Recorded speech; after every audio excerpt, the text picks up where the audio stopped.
TV 2020 ekranlarından merhaba sevgili izleyenler. Diyalog Medya Grubu Genel Yayın Yönetmeni Sayın Reşat Akar'la birlikte Gündem Özel programında sizlerleyiz. Evet, bugün ilk olarak elektrikle başlayacağız. Elektrik Kurumu yarından itibaren geçerli olacak şekilde elektrik ücretlerine %7 oranında artış yaptı. Tüketim miktarına göre uygulanacak tarife de açıklandı. Bu arada tabii Elektrik Kurumu ile ilgili haberler de gündemin ilk sırasına yerleşti. Ercan Havalimanı'nda dün meydana gelen elektrik kesintisi nedeniyle de Ulaştırma Bakanı Erhan Arıklı sabotaj olasılığı üzerinde durdu. Halkın Partisi Genel Başkanı Kudret Özersay ise Elektrik Kurumu'nda 20 milyon dolara aşan yolsuzluk iddiasını ileri götürerek bu sabah polise ifade verdi. Detaylarını konuşacağız. Tabii elektrikte yeni zamlar konuşulurken havaların da soğumasıyla birlikte vatandaşların ısınma ihtiyacını da bugün röportajlarla gündeme getiriyoruz. Evet, özellikle dar ve sabit gelirli ailelerin odun, tahta parçaları veya gazlı sobayla ısındıkları belirtildi. Ayrıntılarını ele alacağız. Bir diğer konumuz, evet, yurt dışında bulunan Başbakan Ünal Üstel, yabancılara mülk satışıyla ilgili tepkilere ve ağır eleştirilere sert yanıt verdi. Üstel, ülkemiz bir huzur adasıdır ve bunu korumak hepimizin görevidir dedi.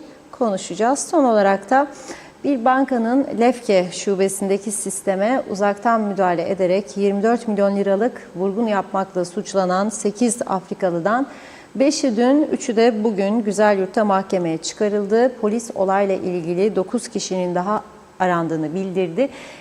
Yine detaylarıyla ele alacağız. Hepsi ve daha fazlasıyla sizlerle birlikteyiz. Evet, buyurun Reşat Bey. Evet, herkese hayırlı günler dileyerek başlayalım. Bugün tabii ki ülkenin en çok konuşulan, en çok tartışılan kurumu haline geldi Elektrik Kurumu. Ve inşallah diyorum, bugün 30 Kasım 2023, yarın yılın son ayının ilk gününe gireceğiz kısmetse. İnşallah güzel haberler konuşuruz tabii yarın. Ama bugün bugündür, bugüne bakalım biz. Şimdi bu kurum inşallah diyorum, önümüzdeki aylarda daha çok konuşmak zorunda kaldığımız, daha ciddi elektrik kesintileriyle bizleri çok mağdur eder bir duruma gelmez inşallah diyorum. Fakat bir vatandaş olarak kurumun geleceğinden son derece endişeliyim. Çünkü bu kurum yıllardır geliştirilmedi. Siyasi iktidarlar tarafından partizanca kullanıldı. İstihdam merkezi haline getirildi. Teknolojik olarak yenilenmedi ve hem bizleri zehirlemeye devam ediyor, teknecikten çıkan zehirli gazlarla bir filtresini bile takamadılar bugüne kadar ve eskimiş jeneratörlerini yenilemeden diğer ülkelerde, gelişmiş ülkelerde olduğu gibi, en azından Güney Kıbrıs'ta olduğu gibi güneş enerjisi ve doğal gazla üretim konusunda yatırım yapmadıkları için önümüzdeki günlerde ben ciddi karanlıkların geleceği endişesindeyim. Çünkü kış aylarında elektrik tüketimi artıyor. Ne kadar zamlı olsa da tarife, tüketim artıyor ve bir taraftan da nüfus artışına paralel olarak zaten elektrik tüketimi artıyor. Ancak Elektrik Kurumu'nun üretebileceği miktar da belli. Dolayısıyla bu miktarın üzerine de çıkamadığına göre bakalım ne tür sıkıntılar yaşayacağız. Şimdi yine gelişmiş ülkelere göre söyleyeceğim. Tabii niye onlara örnek vereyim? Yani bizim ülkemiz başkadır ya falan. Aslında bizim ülkemiz birçok ülkeden şanslı bir ülkedir. Çünkü yıl 365 gün mutlaka güneş vardır bu ülkede. Bedava elektrik üretme şansı olan bir ülkenin elektriksizlikten canının yanması akıl alabilecek bir şey değil. Bunun bir tek sebebi var: başarısız yönetimler. Gelmiş geçmiş başarısız yönetimler. Bu da bize bir kez daha gösteriyor ki siyaset bu ülkede sınıfta kalmıştır. İyi siyasetçiler yetişmiş olsaydı bu ülkede bilgili, görgülü, verimli ve cesaretle uygulamaya koyabilselerdi dünyadaki değişimleri, bu ülke bugün Güney Kıbrıs'a elektrik satar duruma gelebilirdi. Ama şimdi biz Güney Kıbrıs'tan da elektrik alıyoruz. Türkiye'den gelen Aksa şirketinden de elektrik alıyoruz. Ve kendimiz de üretebildiğimiz kadar üretiyoruz. Dolayısıyla elektrik kurumunu önümüzdeki günlerde, haftalarda, aylarda çok daha fazla konuşacağımızı ben düşünüyorum. Şimdi o gelişmiş dediğimiz falan ülkelerde tüketim arttıkça fiyatlar düşer. Mesela gittiniz siz dediniz ki bir markete patatesin kilosu 15 lira ama ben istiyorum 200 kilo. Patrona sorayım abi der. Sorar gelir 13'ten alabilirsiniz der 200 kilo olduğu için. Çünkü çok alıyorsun fiyat düşer. Efendim ben bir otel yaptım. Otele 100 tane şilte alacağım. Kaç paradı şilte? 15 bin lira mı? Ama ben 100 tane alacağım. 11 bin, 12 bin. Fakat elektrik meselesine geldi mi az kullanan az öder diyor. Çok kullanan kazıklanacak. Açık Türkçesi bu. Kazık. Tamam ya, o da evde 2 tane çocuk var dersin bebek. Mecburum sıcak tutayım. Üstünü kirletti, yıkanacak, su sıcak olması lazım. Yok diyor. Yapamazsın. Küçük bir işletme kurdum, her şey elektriğiyle. Kurma. Bu ülke öyle şey değil yani. Burada elektrik bolluğu yok. Ne münasebet? Ne münasebet? 10 şişim 2 tarife bakıyorum. 0-250 kilowatt ki hemen hemen hiçbir ev yoktur böyle. Bir tane yaşlı insan, değilim 90 yaşında, tek başına yaşıyor evinde. Belki sadece ve sadece o. Belki sadece o tip insan. Bir kişi hiç sobada yapmaz. Kış geldi mi alır battaniyeye sarılır. Zaten saat 9-8 yatmak ister. Uyuyacak. Sarılır battaniyeye. Elektrik sobası yok. Haftada bir duşa girer. Çocukları gelir falan yardımcı olur. Nedir bu? Bir tane 2 tane lamba yakacak, bir de buzluk çalışacak. Belki o bu sınıfa girer. Bilmiyorum başka. Yani 2 çocuklu, 3 çocuklu aileler 250 kilowatt saatin altında mı harcar? Mümkün değil. Ama böyle diyorlar. 2,5 lira. 250 kilowatt'a kadar. 250 kilowattın üstüne çıktı mı diyor 500'e kadar 2 katı. 5 lira 19 kuruş. 500'ün üstüne çıktın. 501 750 oldu mu? 598 751 1000 arası oldu mu? 6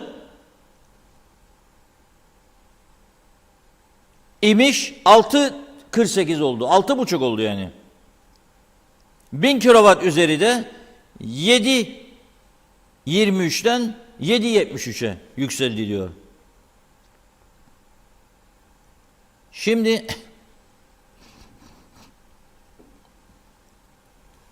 bütün işletmeleri de etkileyecek bu zam tabii. %7 koyacak. Yarın mesela gittiğimizde şikayet etmeliyim, et fiyatları yükseldi. Çünkü kasap kıyma istiyoruz. Makineyi çalıştırıyor. Etleri bozulmasın diye güçlü buzdolapların içerisine koyuyorlar değil mi? Kuzuları, koyunları, danaları. Elektrikle her şey. Yani ne aklınıza gelirse elektriksiz olmaz. Onun için bu yeni zam ayrı bir pahalılık nedenidir diye düşünüyorum.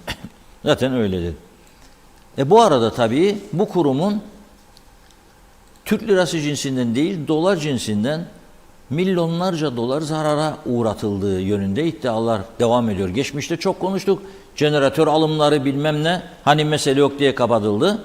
Şimdi Halkın Partisi Genel Başkanı Sayın Kudret Özersay bu konunun peşine düştü ve elindeki ciddi bilgi ve belgelere dayanarak polise gitti, suç duyurusunda bulundu.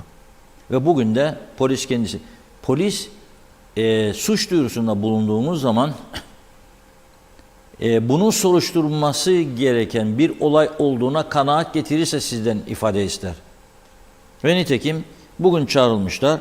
Mali polis devreye girmiş ve Mali polise elektrik kurumunda zararlarla ilgili bir ifade vermiş. Şöyle diyor, bu iş 20 milyon dolarla da sınırlı değildir diyor.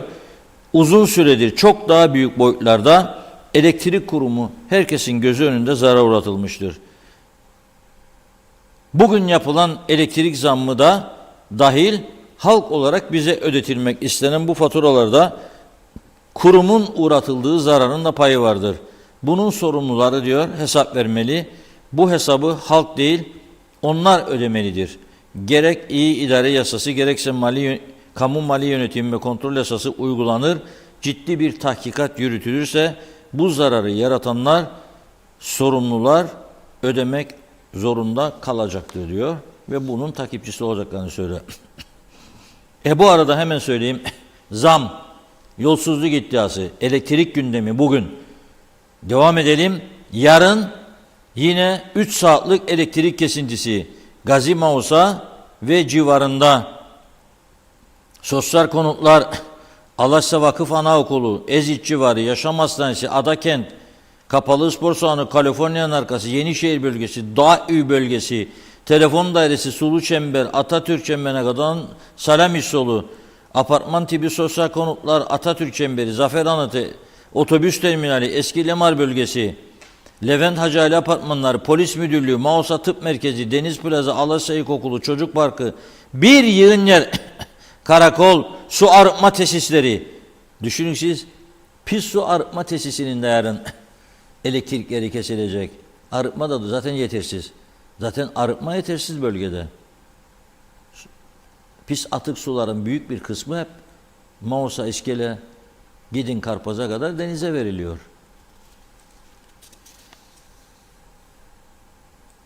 Ve Ercan Havaalanı 20 milyon yolcuya hizmet verebilecek büyüklükte bir havaalanı yapıldı. İyi tarafları var, yanlış tarafları var, eksik tarafları var. Dün bu havaalanında hiç kabul edilebilir mi, görüldü mü böyle şey? Ben hatırlıyorum çok eski yıllarda Türkiye'de havaalanlarında zaman zaman uçak inişe geçtiği zaman piste yaklaştığında gece elektrikler kesildi diye yayınlar yapılırdı. Ama Türkiye son 20 yılda özellikle 25 yılda bu sorunu kökünden çözdü. Havaalanlarında elektrik kesilmiyor. Şimdi bizim Ercan Havaalanı'nda bu görkemli binada elektrikler kesiliyor ve neden kesildiği üzerinde de hiç kimse ciddiyetle durmuyor. Aslında biz polisi birçok konuda feci şekilde yoruyoruz. En başta da yurt dışından öğrenci diye buraya sokulan Afrikalıların yarattığı suçlar falan ki bugün çok geniş bir şekilde duracağız üzerinde.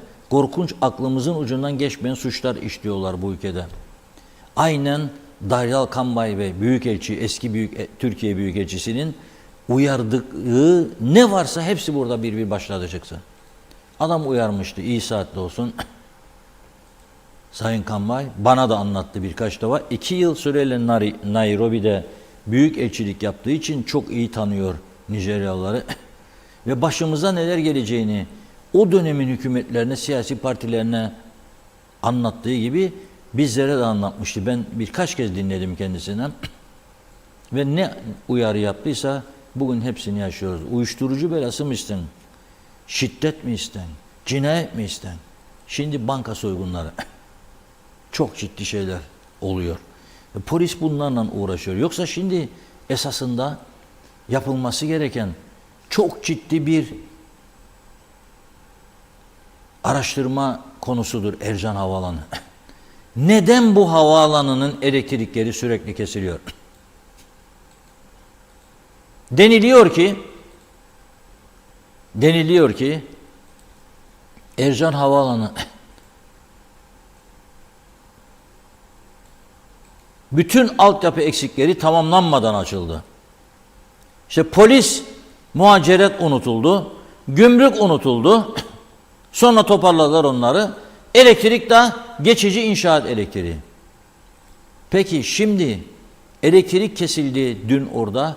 5 tane uçak etkilendi bundan. Ben dün 3 demiştim. Sonradan takibini yaptık. 5'e çıktı. 5 uçak yolcusu. 150'den koysak 750 kişi etkilendi bu işlem. Niçin? Elektrik kesildi diye. Elektrik kesildiyse jeneratör var. Neden girmedi devreye jeneratörler? Sorgulanması gereken bir yerdir. Neden sonra bu havaalanı kaç ay oldu açıldığı halde hala elektrik tam olarak verilemiyor? Neden bu bölge hiçbir şekilde kesintiye uğramayacak şekilde elektrik akımı verilmiyor buraya? Şimdi Ulaştırma Bakanı Sayın Erhan Arıklı'ya bakarsanız o sabotaj ihtimali üzerinde duruyor. Bu arada şunu da söylemek zorundayım. Bu ülke Facebook üzerinden yönetiliyor artık. Bütün bu açıklamaları Facebook'tan buluyoruz biz. Republic of Facebook'tur burası. Facebook devleti oldu. Olamaz böyle bir şey. Yani ve siyaset böyleyse ben artık Facebook'ta kırık ayağını gösteren adama kızamıyorum.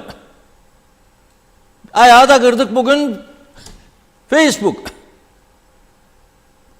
Babamız da ameliyata giriyor.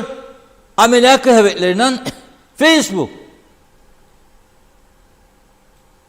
Canım bugün ayva tatlısı çekti, pişirdim.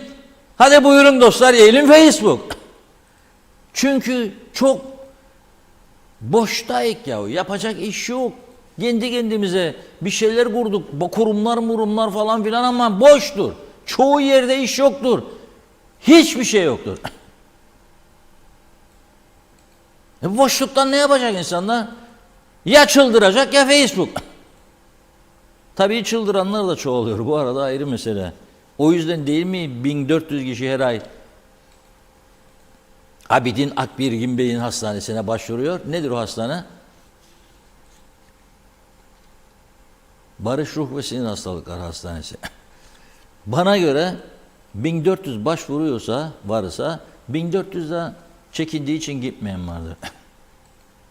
Çok insan vardır ihtiyaç duyan da gitmez. Bir inat, bir murat, ben tamamım der. Okey. Şimdi Ercan için Sayın Arıklı diyor, dün diyor birkaç saatlik bir sıkıntı yaşadı diyor. Kıptekin planlı elektrik kesintisi nedeniyle Ercan'da elektrikler kesildi. Ne münasebet? Planlı elektrik kesintisi demek havaalanı için. Ne demek? Yani Rum tarafında da Larnakan'ın ve Baf'ın havaalanından elektrikleri mi kesilir? Elektrik kurumu bakım yapacak diye jeneratörlerine bakım yaparmış ya şeylere, trafo merkezlerine. Olur mu böyle bir şey ya? Yeni terminal binasındaki jeneratörler de otomatik olarak devreye girerken kulenin yanındaki eski jeneratör devreye girmedi. O da havaalanının işletmecisinin sorumluluğunda. Yollayın vali polisi oraya. İfade alsın, versin yargıya. Ama elektrik kurumuna ben olsam 2 taraflı veririm. Ne demek havaalanının elektriğini keseceksin sen? Ama ciddi iddialar var. Sistemin yeniden devreye alabilmesi için diyor 2 saat harcandı. Bu süre içinde canla başla çalışan sivil havacılık meteoroloji çalışanlara teşekkür ederim. Gelelim sabotaj meselesine diyor. Doğrudur diyor. Ercan Havaalanı'nın açılması birçok kesimde ciddi rahatsızlık yarattı. Eksikler olmaz mı diyor yeni açılan havaalanında? Olur diyor. Ercan'ı biz geçici kabullaştık zaten diyor. Uçuş güvenliğini riske sokmayan bazı eksikler olduğunu biliyorduk. Devlet Hava Meydanları ve bizim teknik ekiplerimiz bu eksikleri bir tutanakla tespit ettiler. Eksiklerin giderilmesi için de yüklenici firmaya 6 ay zaman verdik. Düşünün ki diyor İstanbul Havaalanı açıldık. Ne kadar zaman geçti. Orada bile eksiklikler bulunuyor diyor. Şimdi ama Ercan'ın açılışını hazmedemeyenler en küçük eksikleri bile büyütüp havaalanını itibarsızlaştırmak için olağanüstü gayret gösterdiler ve buna devam ediyorlar. Sabotaj kokan bazı olaylar da yaşadık diyor. Bu çok ciddi bir iddiadır. Polisin o zaman onun için diyorum. Ama bunu söyleyen sıradan bir insan değil. Havaalanından, limanlardan, sorumlu yollardan bir bakandır söyleyen Ulaştırma Bakanı. İfadesine başvurulmalı. Onun göstereceği yerlere de gidilip ifadeler alınması lazım. Derhal. Ama hangi kadroyla? Polis hangi bir yere yetişecek? Yetişemiyor. Mümkün değil. Mesela havaalanı açılmasından kısa bir süre sonra diyor, yeni pistte servislere mobil meteoroloji cihazı devre dışı kaldı. Ve bu yüzden uçaklar eski pisti kullanmaya başladılar. Yüklenici firma olayın bir sabotaj olduğunu iddia ederek polise başvurdu diyor. Biz de havaalanına gittik. Meteoroloji binasına incelemede gördük ki binanın hemen dışındaki kablo resmen kırılmış. Oradaki arkadaşlar bunu cihaz yerleştirirken kırılmış olabileceğini söylemişler. Oysa diyor aradan epey zaman geçmişti. Bu süre içerisinde o kablo çalışmıştı. Durup dururken niye kırılsın diyor bu kablo. Yazık ki orada kamera yoktu. Olayın sabotaj olsa bile ispatı mümkün değildi. O zaman bu şey de iddia da yani havada kalacak demek istiyor yani.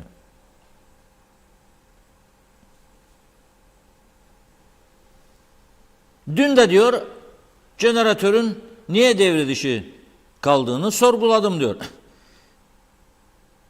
Birisi demiş ki gidin havaalanı tuvaletlerine bakın.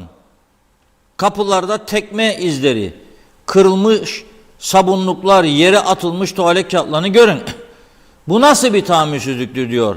Oysa bu havaalanı bizimdir diyor. Yüklenici firma günü geldiğinde ceketini alıp gidecek. Orasını biz işletip kullanacağız diyor. Ben olsam yani bu ne demek yani? Bu şartlarda biz orayı hiç kullanamayız demektir.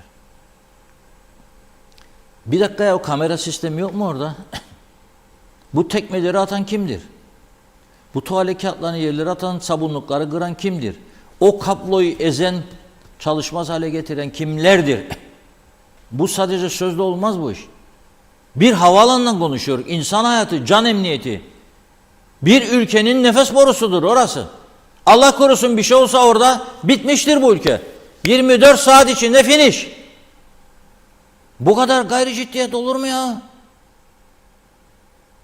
Hayır bırakaydınız eski havaalanımızı bize de bunları yaşamasaydık. İki tarafta sorgulanmalıdır ama kamera kayıtlarını isterim ben. Polis kamera kayıtlarına göre buldu. Geçen gün mesela o Rus'un öldürülmesi olayını, cinayeti. Da 12 saatin içinde gitti yakaladı 3 tane cinayet zanlısını. Kamera kayıtları son derece önemlidir. Tabii çok dikkatimi çektiği için söylüyorum. Eski milletvekillerimizden Gülşah Hanım, Gülşah Samver Manavoğlu, ona da söylerdim. Milletvekili olduğu süre bu süreyi iyi kullan. Böyle çıkan meclisi ara sıra mikrofona oturduğun yerde laf söylen bunlara. Olmaz. Action lazım. Bir şey yapman lazım. Ne yapayım dedi. Çıkar ceket dedim bir gün. Öyle bir protesto yap. Yapamam onu dedi. Dedim yani bir şey yapmazsan olmayacak. Anlamıyorlar çünkü. Bugün diyor ki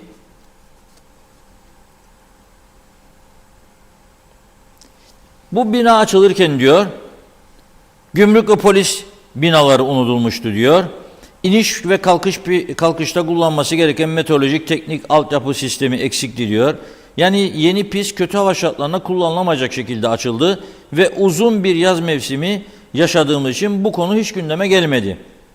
Dolayısıyla kış mevsimiyle birlikte pistin kullanılacağı açılışın yapıldığı günden bugüne tüm yetkililerin bildiği bir konuydu. Bu da eski bina ait eski pisti kullandıran tüm sistemlerin bakımının devam etmesine gereken bir durum. Ülkemiz şartlarında yaşanan bitmek bilmez elektrik kaosuyla birlikte KKTC'deki her işletme kendi sistemini koruyan bir altyapıyı asgari de hazır tutar. Yani elektrik kesildiğinde devreye girmesi için bir jeneratör, eğer jeneratör devreye girmezse sistemin önemli hususlarını taşıyacak bir UPS sistemi hazırda tutulur. Ve tabii ki bu sistemlerin zamanında bakımı yapılmalıdır ki ihtiyaç anında sıkıntı çıkmasın. Özetle dün yaşananlar bir yönetim beceriksizliğidir. Bu konunun sorumlu yöneticisi de en başta Ulaştırma Bakanlığı. Yaşanan bu teknik ama çok önemli arızanın baş sorumlusu da diyor Ulaştırma Bakanı'dır. Başka söylemlerle bahane üretmeyi bırakıp bu aksilik için özür dilemesi ve kamuoyuna yeni pistin meteorolojik altyapısı ile alakalı çalışmaların ne aşamadadır diye bilgi vermesi gerekir diyor. Ben onu diyor az konuşup iş yapmaya davet ediyorum diyor. Gerçekten dedim ya Facebook üzerinden bunlar hep. Yani Erhan Arıklı Bey Facebook'tan, Gülşah Hanım Facebook'tan. Baktım, son 2-3 günlük paylaşıma baktım. Ülkenin önde gelen, yani Başbakan, UPP Genel Başkanı, Tufan Hoca, CTP Genel Başkanı, Erhan Arıklı, YDP Genel Başkanı, şeyden hisse çıkmaz. Demokrat Parti Genel Başkanı'ndan. Ya Londra Fuarı, ya İstanbul, ya Antalya, ya İskenderun, ya Kahramanmaraş, ya Berlin. Oralarda gezer sağ olsun Fikri hocamız. O fazla Facebook'la ilgilenmez. Açıklama yapma gereği de duymaz. Canımı mı yiyeceğim der herhalde. Haklı olabilir. Mesela Başbakan son birkaç gündür bütün açıklamalarını başladı Facebook üstünden yapmaya. Erhan Bey'i okudum. Kudret Bey her gün, mesela bugün polise yaptığı açıklamayı önce Facebook'ta paylaştı. Oradan gördüm. Tufan Hoca kaç gündür gene Facebook üzerinden kısa kısa açıklamalar yapıyor. Yani Kuzey Kıbrıs Türk Cumhuriyeti şu anda Facebook'lar üzerinden yürütüyor siyasetini diyeyim. Var mı benzeri bilmiyorum. Eğer yoksa Kuzey Kıbrıs Türk Cumhuriyeti'nin en azından bu başarısını Avrupa Birliği'nin veyahut da en azından bu Facebook şirketlerinin özel bir ödülle taltif etmesi lazım ben. Çünkü zannederim ki dünyada benzeri yoktur bunun. Forever TRNC de vardır bu sadece. Bunda da artık bir özel hediyeyi hak etmez mi bu ülke? Yani Facebook desin ki ben Kuzey Kıbrıs'ın bütün yollarını yapıyorum size, hediye olsun. Helal olsun. Yahut da bu çökmüş telekomünikasyon sisteminizi ayağa kaldırayım da daha şey olsun. Ya da bu 2 GSM şirketiniz var. O Maysusçuk'tan olan 4.5G'yi ben size gerçek 4.5 hatta 5 yapayım ki daha çok Facebook savaşlarına giriniz. Öyle değil mi? Evet. Buyurun. Reşat Bey, aynen öyle. Hemen mesajlara geçelim. Çok çok teşekkür ediyoruz. Evet, Osman Rakibet hayırlı akşamlar diliyor. Fikret İpekçioğlu da Londra'dan iyi yayınlar dilemiş. Şahin Özdil de. Osman Yenican, ülkemiz huzur adası değil kanser olma adasıdır. Mehmet Şenler kolay gelsin. Arif Mustafa Cüce iyi yayınlar diledi o da. Hanife Dursun da iyi akşamlar yazmış. Caner Aspava da 7 dalgadan herkese iyi akşamlar. Ali Dereseven, ben Ercan'da uzun yıllar çalıştım. Eskiden de elektrikler kesilirdi fakat saniyesinde jeneratörler devreye girerdi. Hem elektrik kesilmesi hem de jeneratörün devreye girmemesi çok çok önemli bir sorun. Nurcan Uzmaner Mısırlısoy, Nurcan ablacığım iyi yayınlar diliyor. Teşekkür ediyoruz. Şahin Özdil, ben yorum yapmıyorum, yaptıkça tepki alıyorum. Ben size bırakıyorum demiş. Diline sağlık, konuş. İbrahim Akim iyi yayınlar dedi. Taner Çizer, Hamitköy'den herkese ben ve eşim Arzu'dan iyi akşamlar, seviliyorsunuz. Boğazınıza yazık diyor Reşat abim, boş ver diyor, siyaseti yediler bitirdiler bizi bu hükümet. Celal Harun, zam üstüne zam demiş, maaşlarda artış olmadığı, ekonominin battığı, üreticinin bitirildiği, devletin halka karşı yaptığı zam üstüne zamla yaşama hakkının elinden alındığı bir ülkede Sosyal patlama kaçınılmazdır. Bizim de patlamamıza az kaldı demiş. Mehmet Kurtulmuş Güney Kıbrıs Larnaka'dan hayırlı akşamlar. Evet, Çağatay Donlar elektrik sorununu bilinçli olarak hiçbir zaman çözmeyecekler. Yüzlercesi senelerdir üzerinden dolar milyoneri oldu. Celal Harun ama Mustafa Aşık'ın mesajını yazmış. Huzurlu akşamınız sevdiklerinizle beraber olsun. Hüzün uzak dursun yuvanızdan. Sağlık hep sizinle olsun. Mutlu huzurlu akşamlar. Evet, Londra'dan Güner Bey de diyor ki, selamlar, nereden buldun yasası mutlaka çıkarılmalıdır. Eksikliklerimizin en büyüğü budur. Hüseyin Boşnak, Londra vatandaşlarına ısınmak için para yardımı yaparken KKTC'de halktan para alıyor, elektriğe artış yapıyor. Mehmet Uluçaylı, ülkemizde cinayet, yolsuzluk, elektriksizlikler, hırsızlıklar, çocuk istismarcıları, esrarcılar cirit atarken, her yer ateş pahası, hükümet habire zam üstüne zam yaparken, halk zamlarla boğuşurken, sosyal sigorta hastaları eczanelerden ilaç alamazken biz huzurluyuz. Hatta mutluluktan havalara uçuyoruz. Ya siz mutlu musunuz demiş. İbrahim Yalçın da hayırlı yayınlar halkın gerçek dostları dedi. Ahmet Ulubay, Kıp'taki çiftlik gibi kullanmak uğruna halkı perişan ediyorlar. Kemal Osman Ceyhanlı, rekorlara doymayan KKTC, yaşamak için imkansızı başarmak lazım. Yaşamayı başarmak için iyi şanslar dilemiş. Emir Ali Kahraman, o da hayırlı yayınlar diyor ve demiş ki bu kadar pahalılık var ki Allah Kıbrıs halkının yardımcısı olsun. Mehmet İnancı, hoş vakitler değerli dostlarım. Hayırlı yayınlar olsun. Batmış batırılmış kaoslar ülkesi cennet adamıza. Sağlıklı günler.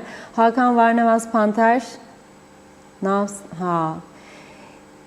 eleştirmiş diyeyim ben. Mehmet Ali Özdemir, iyi akşamlar, iyi yayınlar diliyor. Selen Yapıcıoğlu, bu hükümet ister sadece para verelim ama karşılığında hiçbir şey yapmayalım.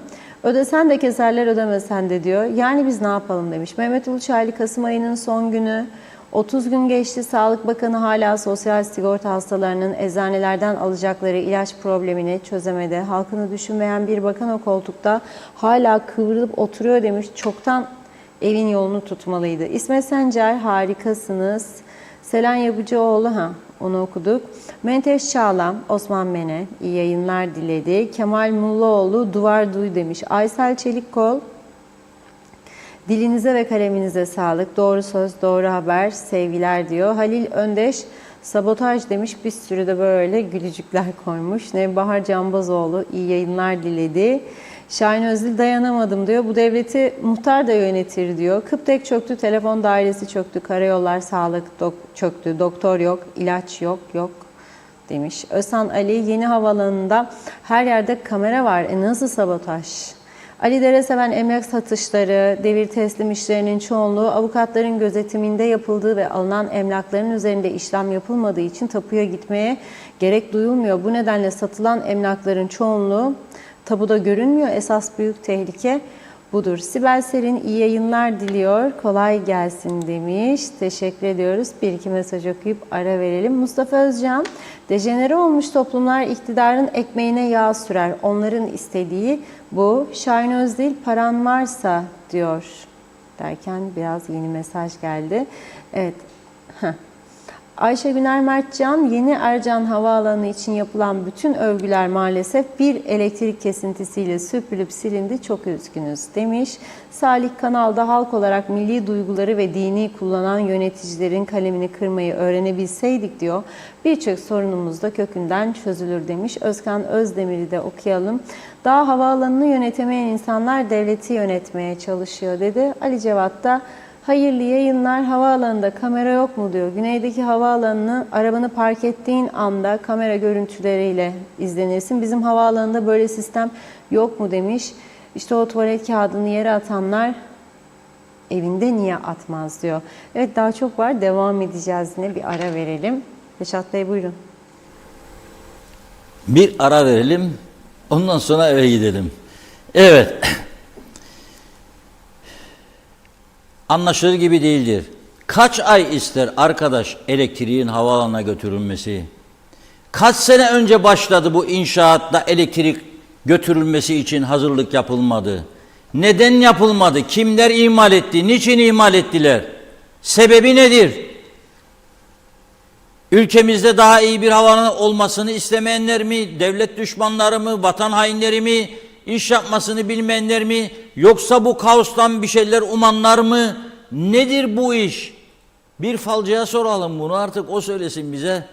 Ya ondadır ya bunda diyor helvacının kızına. Nedir? Kimdedir suç? Konuştuğumuz insanların can emniyetidir ya burada konuştuğumuz bir stratejik yerdir. En önemli yerimizdir. Dünyaya açılan tek penceremizdir. Ercan Havaalanı. Olmazsa olmaz. Ne zor şartlarda açıldı o havaalanı ilk. Küçücük bir askeri havaalanı iken ne hallere geldi. Şakası yok bu işin, şaka kaldırmaz. Bazı gün 58, 60, 65 uçak iner kalkar bu havaalanı. 80'e dayandığı gün olur. O kadar insanın canı kolay mı ya? Adam binecek uçağa, Kıbrıs için alçalmaya başlıyoruz diyecek kaptan. 10 dakika sonra da tekrar yükseliyoruz. Neden? Bunlar bir oyun oynuyor oradan, işte Kıbrıslıca bir şeyler dönüyor. Elektrik yokmuş. Yok meteorolojik şey çökmüş. Yok kapıya biri vurmuş da ezmiş kasıtlı olarak. Ama ne bu ya, bu nedir ya bu? Bu nedir bu?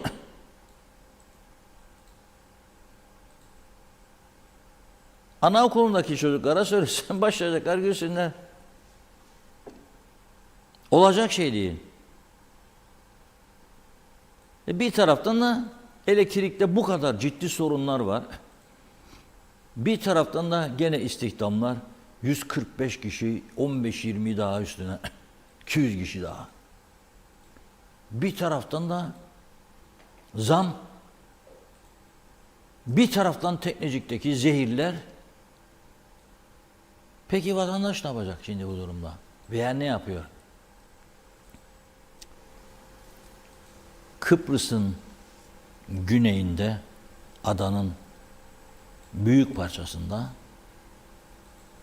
odun sobası diye bir şey yoktur. Olamaz asla. Adamların santrallarında filtre olduğu halde güneş enerjisi ve doğal gaz yatırımlarını yıllardır sürdürüyorlar ve adım adım geliştiriyorlar. Bizde de yıllar önce odun sobaları ve taş fırınlar, odunla ekmek üretimleri yasaklanmıştı ve mazotla. Elektrik dediler. Sonra bu kesintiler sebep oldu. Fırıncılar, o ekmek tahtaları var ya böyle uzun. Bir tanesi günün birinde çekmiş kaldırmış, vururum kafanıza ezerim demiş bir siyasetçiye. Ne oldu be kardeş demiş. Elektrik yok be demiş, ekmek yapamıyor insanlar, ekmek ister. Ekmek paramızla oynadınız. Niçin yapamayın ya, elektrik kesilse? Yasakladınız ya, odunla ateş yakamayık. Odun fırınlarını. Yak be kardeş da korkma demiş o da. Bir şey de olursa ara beni de ben buradayım, gösteririm bunlara gününü. Vallahi ben artık ne diyeceğimi şaşırdım. Havalar soğudu, bunlar gündüz de zivaneye içer galiba. Herkes sarhoş bu memlekette. İçmeden de sarhoş, içince de sarhoş. Nasıl olur bu iş ya? Ve gene döndü fırınlar, hepsi, birçoğu, büyük çoğu odunla. Neden? Elektrik yok, para vermeyecek. Odun beleş. Arnavut ağacı fareler yiyeceğine fırın yesin. Fareler yiyormuş, ilaçlama yok. Bakan yok, Tarım Bakanlığı adı var, kendi yok yıllardır. İyileştirecektik ama işte şartlar, hava mevsimi, bütçede para kalmadı. Seneye inşallah maşallah. Hep kurudu hepsi. Zeytinler. Kuraklık var be kardeş. Kuraklık var da gelen suyun yarısını denize veriyorsun be sen. Yıllardır. Anamur'dan gelen su yazık, içmek suyu kalitesinde. Veremedin sen hiçbir yere suyu. Çok büyük çapta birçok yere. Birçok yere hala su veremiyorsun sen. Barajın üstündeki köye 800 metre su veremiyorsun sen. Neden? Yapacaktık da işte borularda bütçede yer kalmadı. Su dairesi mi kaldı ya o derler bazen. Niçin kalmadı? Yoktu teknisyen derler. Ne kapatmazsınız? Ben bazen söylerim ha, derler basında çok şakacısın ha. Ne şakacısıyım? Ben çok ciddiyim. Benim elimde yetki olsa su dairesinde, elektrik dairesini de, toprak ürünlerinde, anında, telefon dairesinde, anında. Ne olacak elektriksiz mi kalacak mı? Kalsın. Gemi var orada, yarı fiyatına teklif verdi bana. Getiririm Karadeniz'in gemisini, veririm elektriği. Nedir bu ya ama bize çektirdiğiniz siz? Ne? Nedir bu? Hangi ülkede bir başbakanın evine sendika gece gidip de kendi antetli kağıdına, sendika kağıdına imza attıracak ya? O hangi ülke var tehditle ya imzalan bunu ya da götürük seni. Halbuki ters oldu ha. İmzaladı diye gitti o günkü başbakan. 6 günde gönderdiler. Yoktur böyle bir rezalet. Neyse biz mesleğimiz nedir? Haber üretmek. Şimdi Funda Hanım'la dahil bazı arkadaşlar televizyonda söylersiniz 7-24 ay 30 yıl 365 çalışıyorsunuz. Bu ne bu kadar mı iş var diye. Var iş var. Var. Ne bileyim ben saat 11'de tam istirahata çekileceğimde cinayet haberi geleceğinde sayfa değişeceğim. Tabii sadece televizyon masasında oturduğu için bazı arkadaşlar zanneder ki hepsinin işi öyledir. Öyle değil. Oturduğun yerde sancıdasın, sancı içindesin. Ya tarih 30'u da 29 diye gelir önüne sayfalar. Yani olay çok. Küçücük ülkede olay çok. Arkadaşlara dedim ki bugün Serdar Şengül ve Abdullah Su İçmez. Onlar da çalışkan arkadaşlar. Ömer gibi bizim. Ömer bugün Güzelyurt'taydı. Canı portakal çekmiş, git dedim oraya mahkeme var. Dal bir tarlaya nasıl olsa yanına gidin. Bıraktığı portakallardı. Kopar birkaç tane ye dedim helal olsun. Kimse sana bir şey demez. Mahkeme vardı bugün çok önemli. İnanamayacağınız bir konuya gireceğiz biraz sonra. Dedim ki o zaman Apo'yla Serdar gitsin nasıl ısınıyor bu surlar içindeki özellikle insanlar. Çünkü surlar içinde genellikle ya kiralar çok düşüktür, vakıf malıdır, şudur budur ve dar ve sabit gelirli insanlar oturur. Bu insanlar nasıl ısınıyor? Vallahi ben videoyu görmedim daha ama birkaç fotoğraf olay oradan yolladılar bana. Pardon dedim. Birlikte izleyelim. İzleyenler bugün şu anda Surlariçi bölgesindeyiz. Başkent Lefkoşa'da Surlariçi bölgesinde vatandaşın kış hazırlığını çekmeye çalışıyoruz. Gördüğünüz gibi vatandaşlar odunlarını artık hazırlamış durumda. Bunun yanı sıra Kıptek bugün %7 zam yaptığını açıkladı. Biliyorsunuz ki geçtiğimiz hafta da %15'lik bir elektrik zammı gelmişti. Bu zammın üstüne Kıptek tarafından alınan kararla %7'lik bir artış daha geldi. Ve bu kış bakalım vatandaşlar neyle ısınacak? Elektrik faturaları cep yakacak mı? Vatandaş bu kış nasıl ısınacak? Odunla mı ısınacak? Elektrikle mi ısınacak? Elektrikle ısındıklarında ne kadar elektrik faturaları gelecek? Aldığımız yanıtları izliyoruz.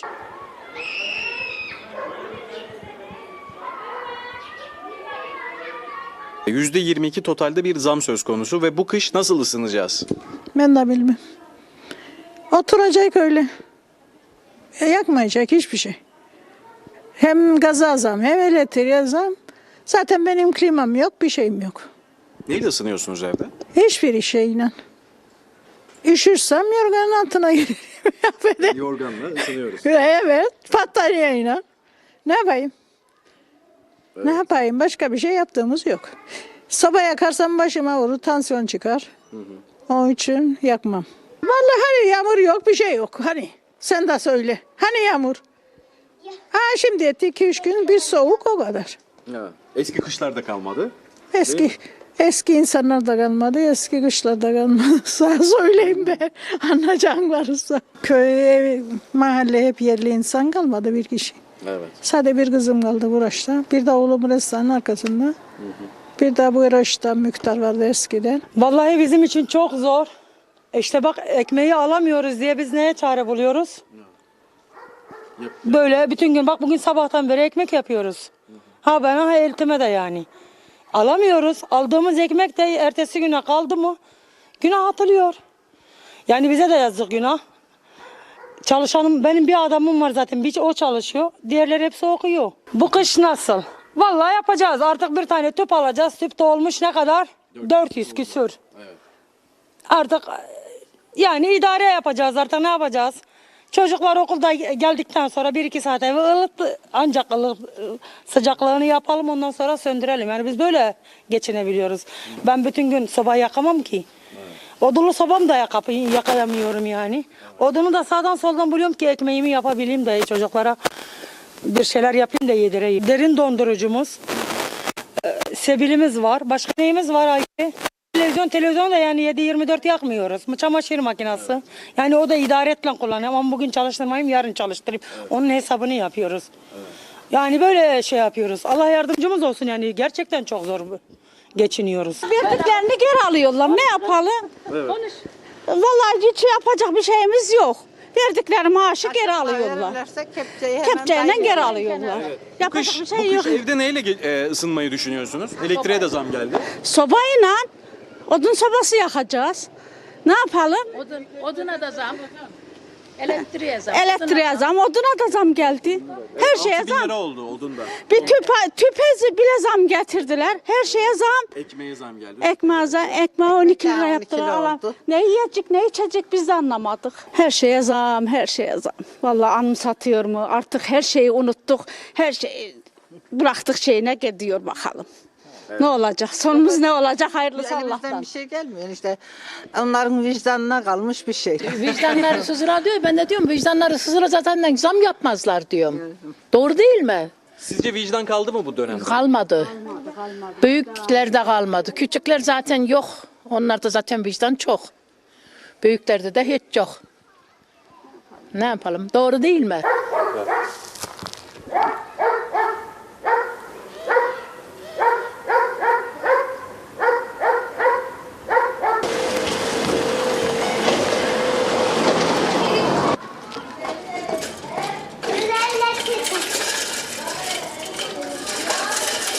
O elektrik zammı için ne düşünüyorsunuz? Şimdi mağduriyet yaşıyoruz. Ben bu konu hakkında bazı önlemler almaya başladım. Yani şöyle gece çalışmaması gereken etiksel şeyleri kapatmaya başladım. Bu şekilde artık önlem almaya başladık. Şimdi şöyle söyleyeyim, bizde gazlı soba var. Bir de odanın birine de klima taktırdım. Hanımla kavga ediyoruz. Elektrik çok geliyor diye klimayı açma diyor. Bununla ilgili de ufak tefek böyle sürtüşmelerimiz oluyor. Elektrik yüzünden yani karı koca arasında daha doğrusu elektrik faturaları da giriyor. Değil mi? Aynen öyle. Aynen öyle. Bu ay yanlış hatırlamıyorsam 700 lira küsür geldi. O da benim dediğim gibi akşamları bazı noktalar vardı elektrikle çalışan. Onlar işe yarayacak bir durumda değilse bile kapatıyorum. Mesela Tasarruf yapa 700 lira geldi. Evet. Mesela şurada su motoru var gördüğünüz gibi o tarafta. Bu su motorunu ben geceleyin kapatıyorum. Başkent Lefkoşa Surlariçi sakinleri ise inşaat atıklarından elde ettikleri tahta parçalarıyla ısınmaya çalışıyor.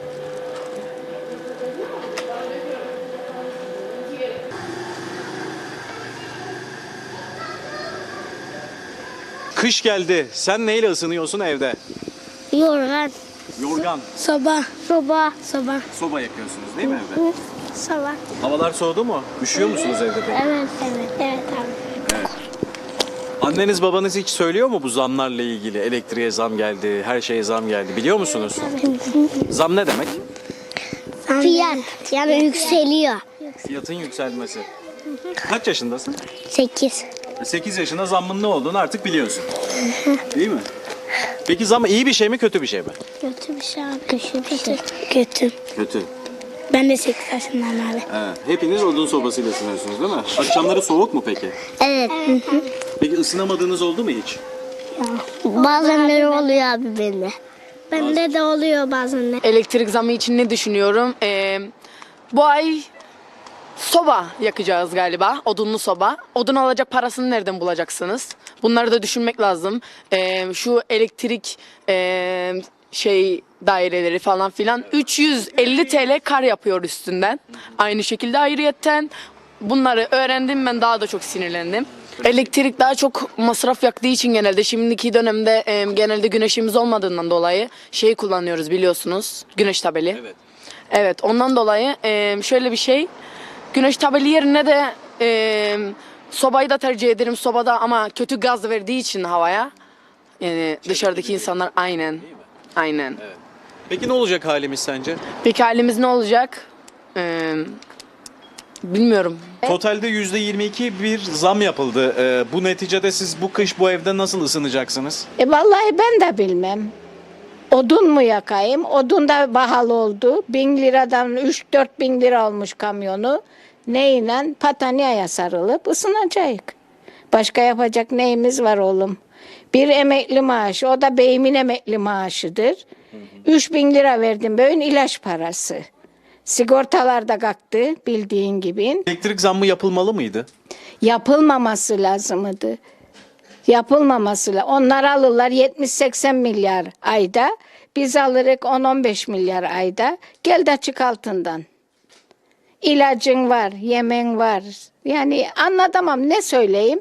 Gel de çık artık al. Yalnız ekmek mi yiyelim? Ne? Onu da yiyemem kuru kuru.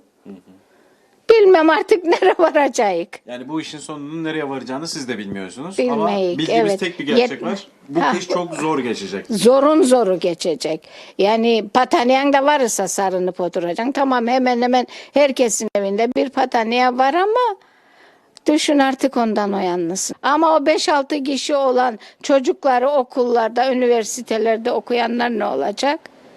Doktora desen doktora gidemiyoruz. 1000 liradır bir vizit. Hadi diyeceksin bana hastaneye git. Hastaneye kim götürecek seni?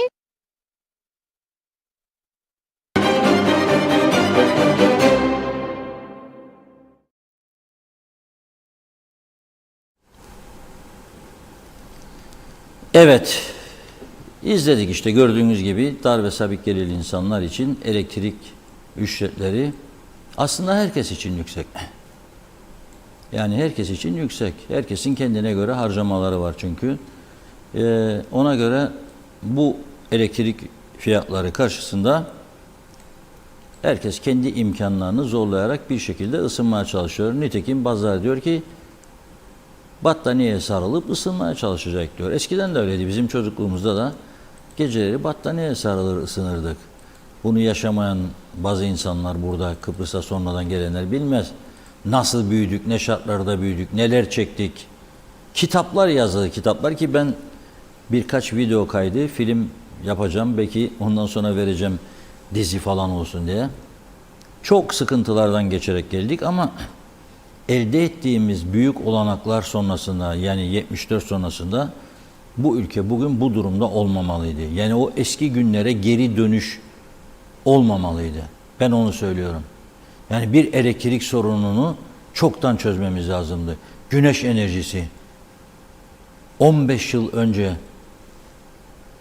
daha fazla belki 20 yıl önce eski Almanya Başbakanı geldi buraya ve gezdikten sonra Kıbrıs'ın kuzeyini 2-3 gün kaldı.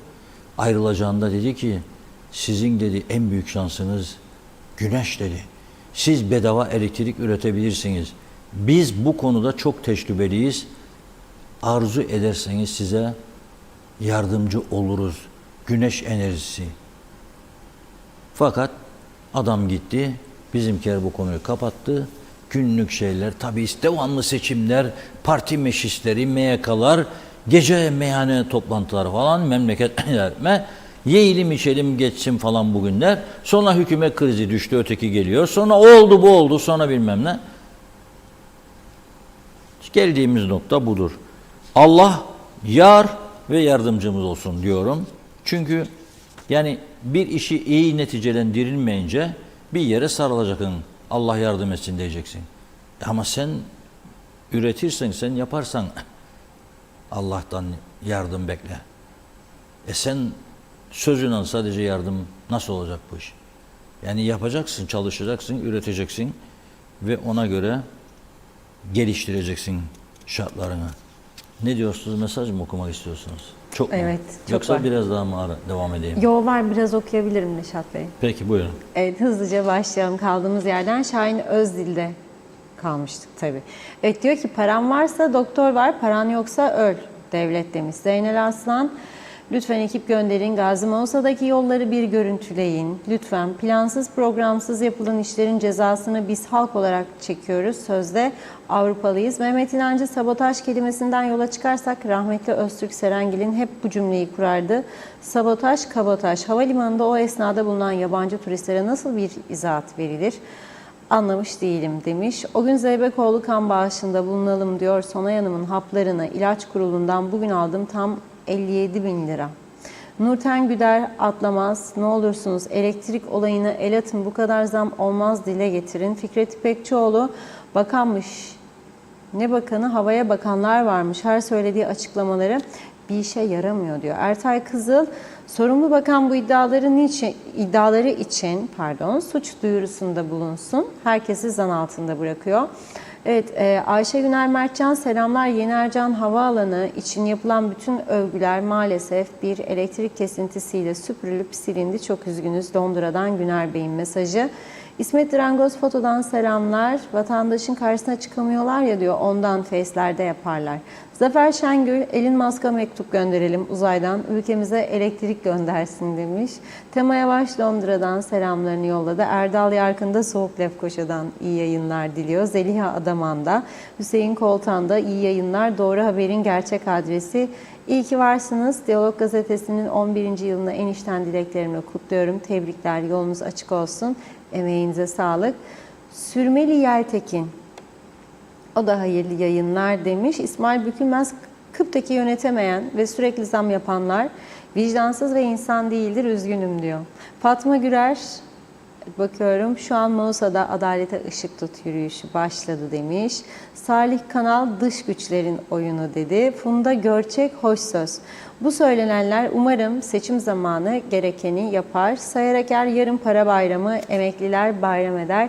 Mehmet İnancı, Reşat Bey çok güzel bir söz söylediniz. Facebook ülkesi kutluyorum. Yunus Ünver, bu ülkeye Halkın Partisi gelmesi lazım. Hale Akyollar, sözün kısası halk alıştı zamlara. Daha asgari ücreti vermeden yılbaşından sonra bir zam daha. İyi akşamlar demiş. Fikret İpekçioğlu, Singapur gibi olacağız dedi yüce meclistekiler.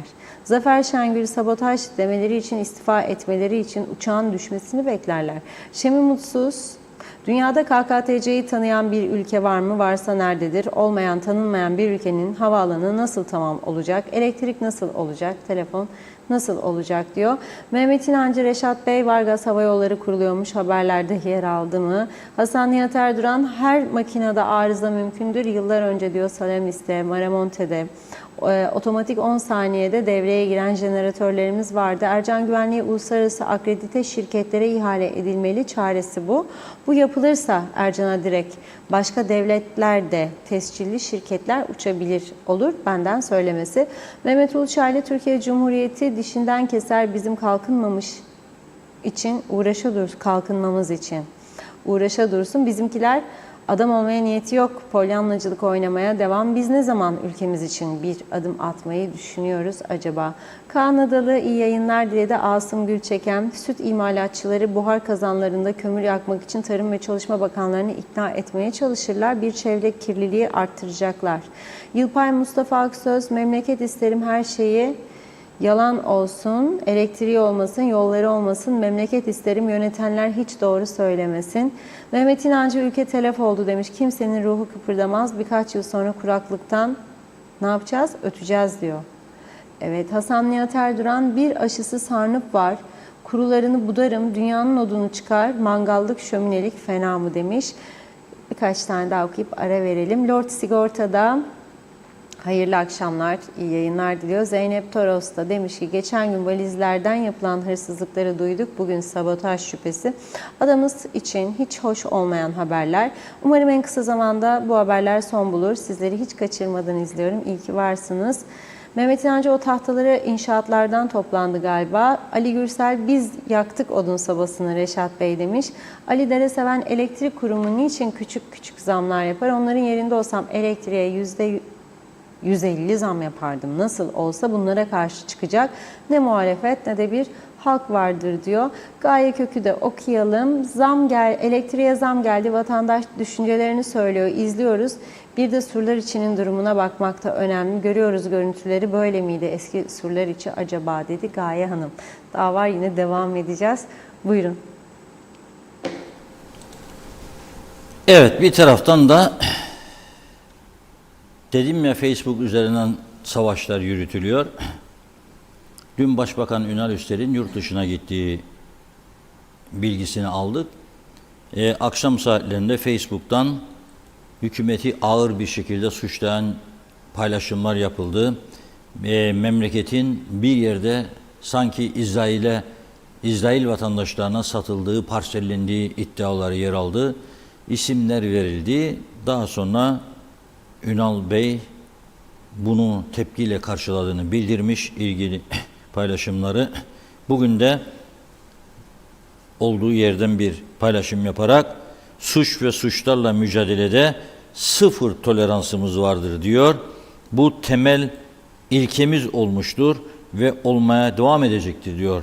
Ülkemiz bir huzur adasıdır ve bu yapısını korumak için başta ben olmak üzere hepimizin görevidir bu diyor.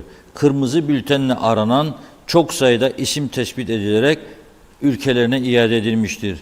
Bu ülkeler arasında Türkiye'de vardır, İngiltere'de vardır, Avustralya ve Rusya'da vardır diyor. Suç örgütleri bağlantılı olup ülkemizde barınmak isteyenlerin ihracı da katı bir şekilde devam etmektedir. Evet. Bu ülke sahipsiz değildir diyor. Hiçbir suç örgütü burada barınamaz. Hukuk dışı hiçbir faaliyete izin vermeyiz diyor.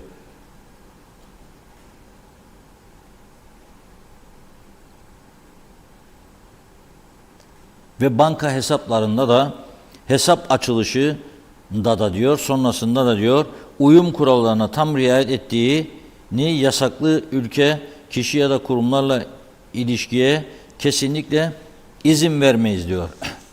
Evet, tabii bu başbakan bunu söylüyor ama bir taraftan da tabii ülkede suçlarda ciddi artışlar yaşanıyor. Bu tabii onun sorunu değildir ya da başka birinin sorunu. Bu ülkenin içerisinde sayısını bilemediğimiz kadar suça meyilli insanın olmasıdır. Bu insanların çok hızlı bir şekilde ülkeden ihraç edilmeleri için hükümetin ayrı bir plan ve program yürütmesi lazım.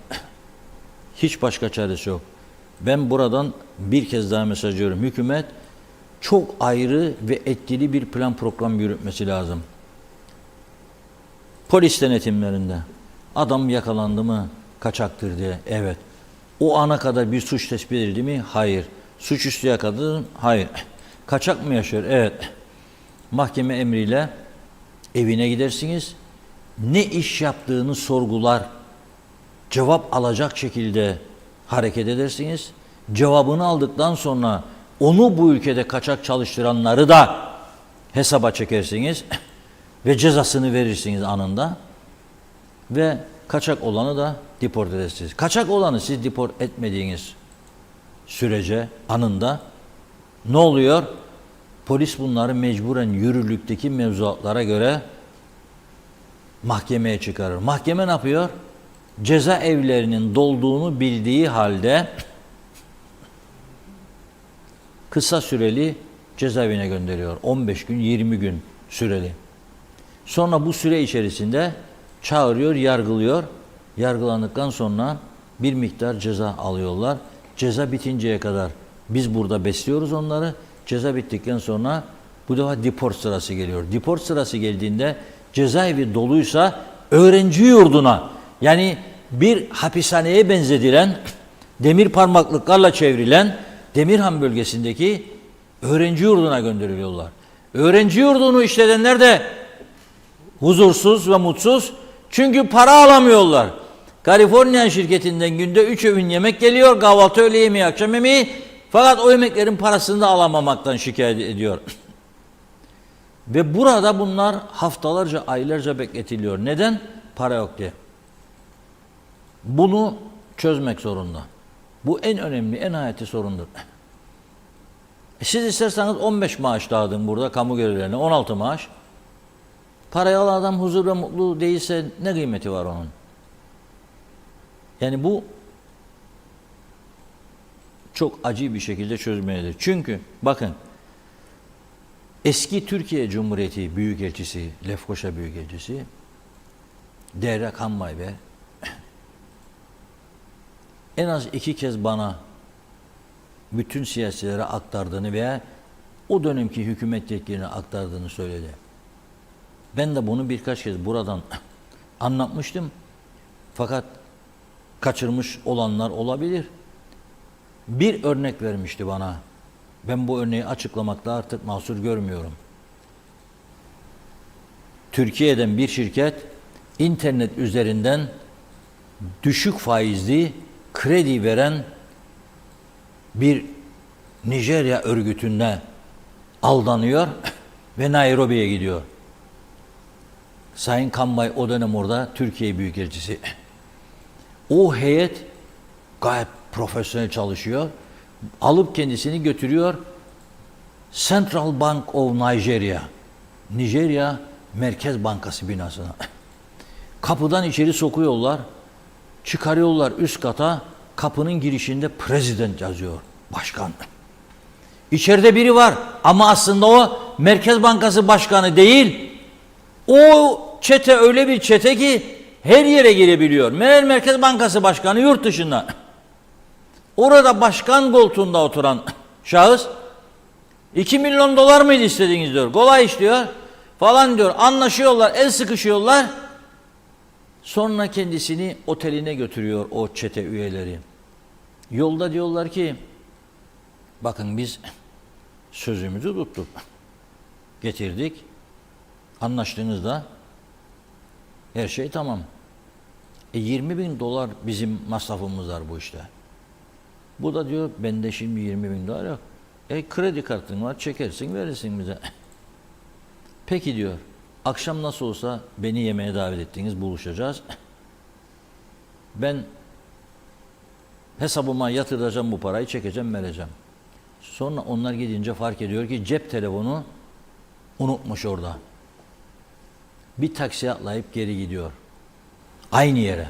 Kapıdaki görevli diyor, ne istiyorsun diyor. Başkanı görecek. Başkanın odada unuttum cep telefonunu diyor. Merkez Bankası Başkanı. Kimin diyor? Merkez Bankası. Merkez Bankası Başkanı. Sen yanlış adrese geldin diyor. Merkez Bankası Başkanı yurt dışındadır. Nasıl görüştün sen onunla diyor. Ya diyor da yarım saat önce yanındaydım buradan çıktım. Yok diyor sen diyor yalan konuşuyorsun. Hadi diyor. Telefonla gidiyor adamın. O kadar böyle bu saftirik yaşantımızda biz burada. Bizim en büyük becerimiz nedir biliyor musunuz? En büyük becerimiz Türk'ün Türk'ü dövmesidir. Onu çok iyi beceririz. En iyi adamı bile öyle vura vura yok etmek isteriz. Kimisi kıskançlıktan, kimisi yaratılışından, kimisi kültürsüzlüğünden. Ama öyledir. İyi bir adam bulur, oturur şakalaşır makalaşır da sohbet eder. Sonra ayrılınca oradan adamı yok etmek için çaba sarf eder. Her gün yaşıyoruz bunları, duyuyoruz. Eskiden üzülürdüm, şimdi hiç üzülmem ben böyle şey duydum. Sadece yazıklar olsun derim. Ve uzaklaşmaya çalışırım. Yazıklar olsun derim sadece. Ama böyle olduk. Meğerlere bakın giderler arkadaşlar. Kaç kişiden dinledim ben. Ya diyor dün akşam da gittik diyor. 4 eski arkadaş oturduk yedik içtik diyor. Biz hanıma biri arıyor diyor. Kalktık eve gidelim diyor. Ayrıldık diyor. Sonra orada kalan 3 kişiden biri demiş. Ama siz buna bakarsınız. Bu falan. Masadakiler de ha öyle mi ya? O bir daha sonra öyle mi diyenlerden biri diyor. Sen ayrıldın diyor. Bu diyor utanmaz P diyor. Seni çekiştirirdi diyor. Bu hale geldik ya. O zaman ne gideceğim ben yani 4 kişi seninle 5 kişi. Gitmem. Şimdi bu halde madem biliyoruz, niye sokmaya devam ediyoruz? Bir, niye çok daha seri tedbirler almıyoruz? Parasızlığın arkasına saklanmayalım. Bu ülkede kaynak var, para da var, toplamasını bilmek lazım. Ama bizim yarattığımız siyaset düzeni sadece vermeye alışmış. Vermeye.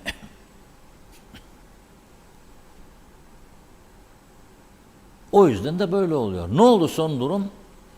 Lefke bölgesinde hem de isim vermeyeceğim. Çünkü mahkemede söylemediler bankanın ismini.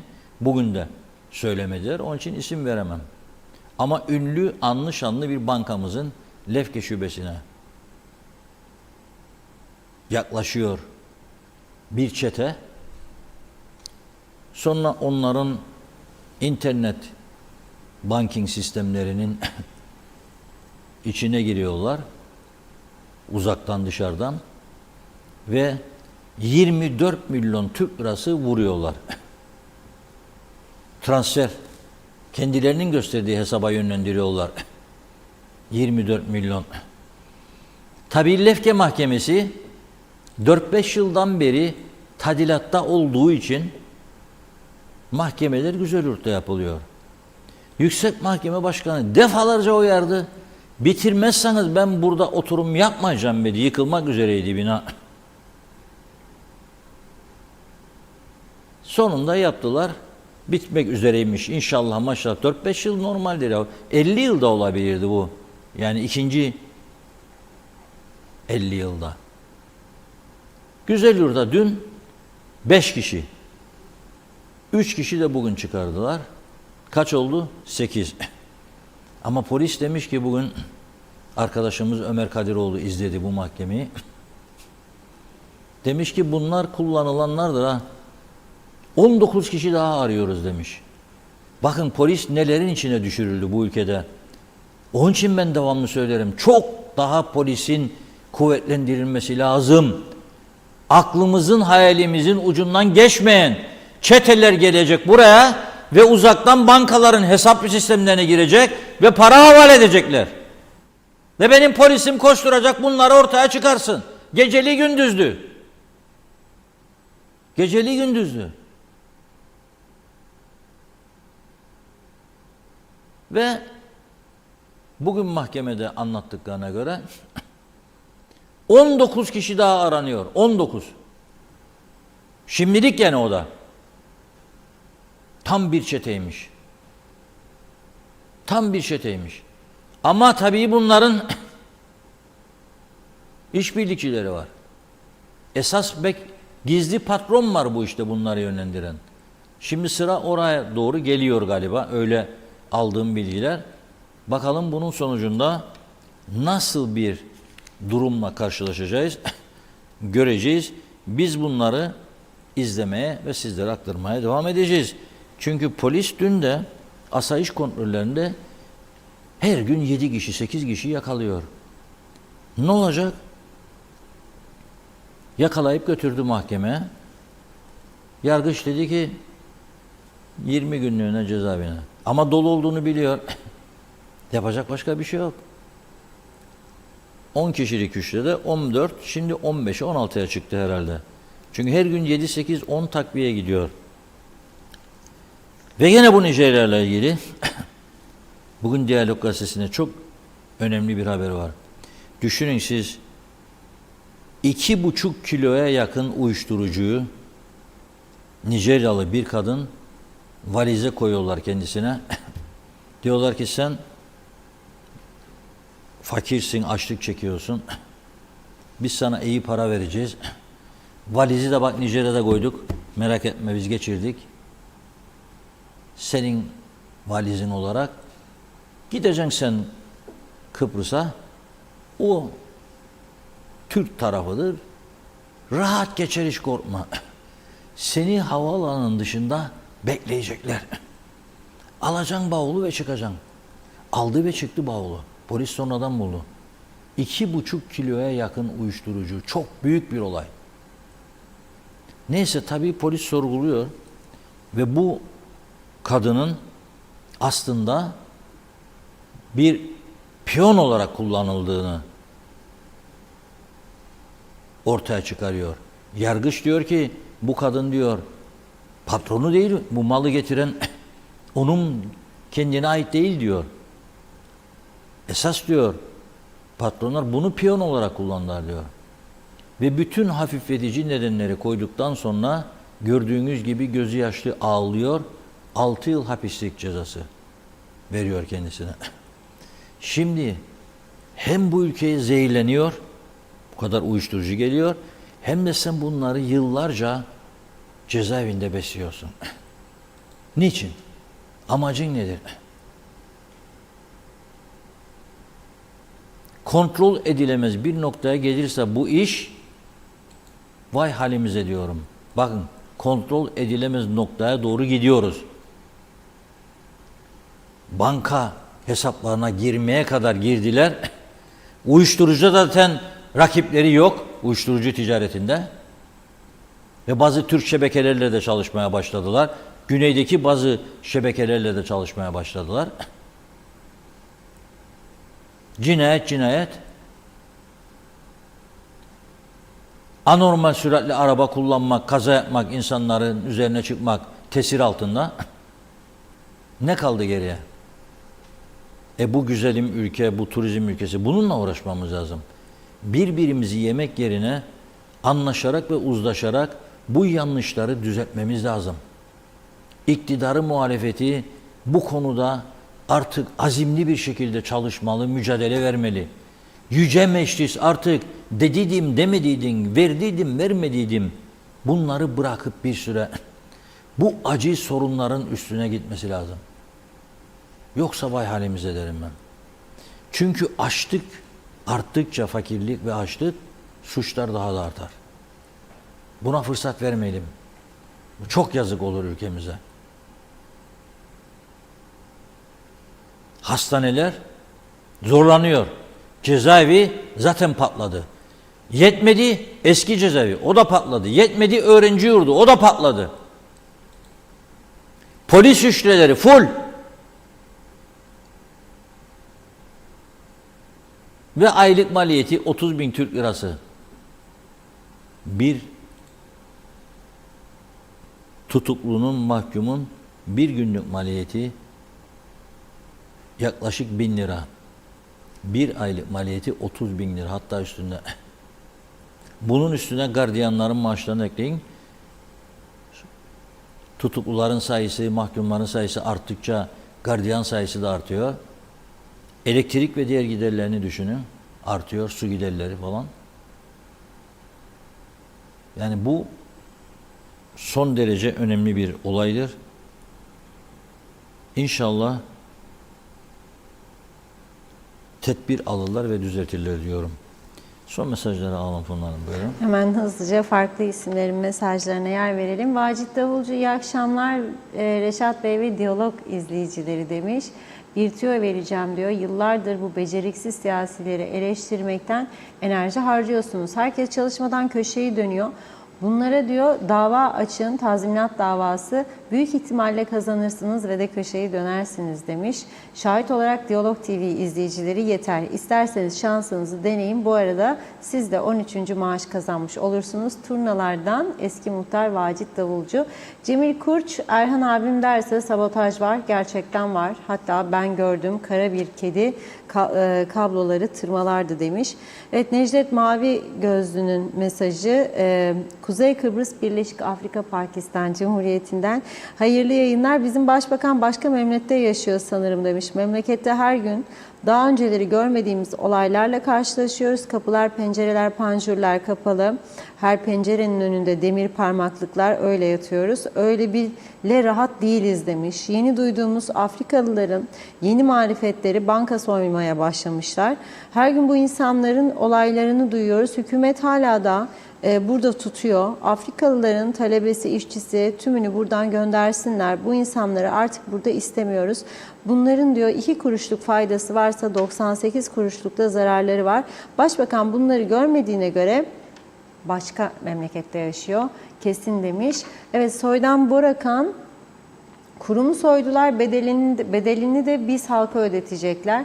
Halk olarak müstahak bize. Sayareker her şey zamlandı, fakirin beyni sabit kaldı. Şahin Özdil yeter artık diyor, halimiz bu, öldük diyor, ne olacak? Bıktım demiş. Aynur Yüzügüler iyi yayınlar diledi. Hasan Nihat Erduran, güneş nimettir, su ısıtmayı Türkiye ve İsrail bizden öğrendi ve bizi geçtiler 76-77'lerde. Ercan Mehmet Gürkanlar, bu memleket bitmiştir, sağlıklar dilerim, konuşamadım. Özdil Çalışkanlar, hayırlı yayınlar. Özkan Özdemir'de bakıyorum. Bence tek çözüm ve yol Kudret Özersay. Cuma Gül Muradova, o da iyi yayınlar diliyor. Ali Sevil Güvercin'de. Hüseyin Yener'de Antalya'dan sevgiler, selamlar. Kader Akyollar'da hayırlı yayınlar dilemiş. Şahin Özdil, emekli ne bayram edecek diyor. Mehmet İnancı, Kıbrıs'ın işi çok zor Reşat Bey. O kadar güzel öneri yaparsın ama bunlarda iş yok. Umahan Davulcu da hayırlı akşamlar, iyi ki varsınız demiş. Murat Uzun, ülkemizde bu parlamenter sistem değişmedikçe bazı şeylerin kalıcı şekilde değişmesi mümkün değildir diye düşünüyorum.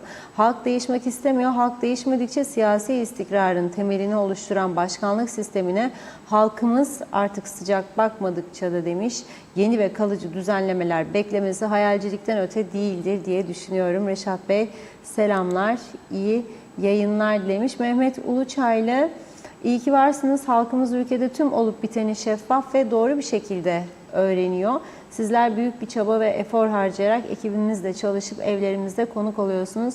Allah sizlerin yolunu açık etsin demiş.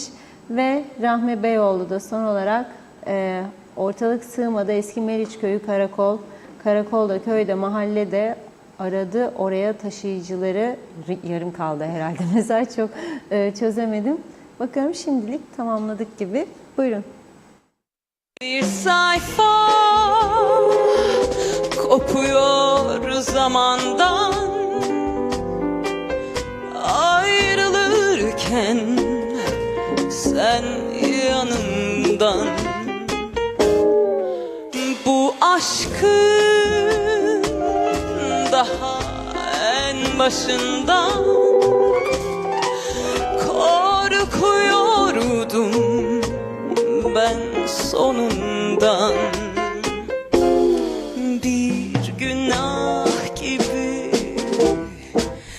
gizledim seni, kimse görmedi.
Kimse görmedi seninle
Evet, Ajda Pekkan'ın sesi de çok. Ajda Pekkan bunu ilk galiba Natali, sonra Bir Günah Gibi şarkısı.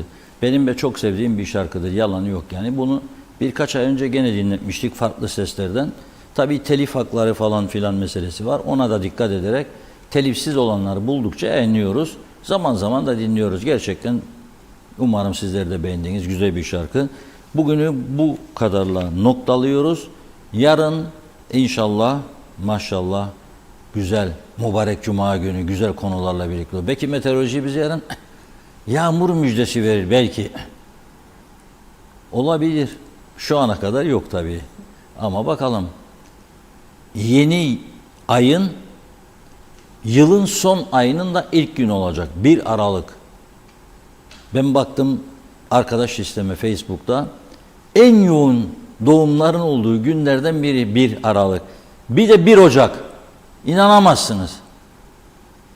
Yığınla insan. Demek ki öyle denk gelmiş yani. 1 Aralık'ta doğmak da özel, 1 Ocak'ta daha da özel. Her yılın ilk gününde. Evet, siz 1 Ocak'ta doğmadınız değil mi? O zaman şanslı değilsiniz. 1 Ocak'ta doğanlar çok şanslı. Çünkü Evet, yılın ilk gününden şansı alıp arkasına gidiyor. Bugünlük bu kadar. Yarın görüşmek üzere. Hoşça kalın diyorum. Çok çok teşekkür ediyoruz. Tamamlıyoruz sevgili izleyenler. Ben de yeniden görüşünceye dek hoşça kalın diyorum.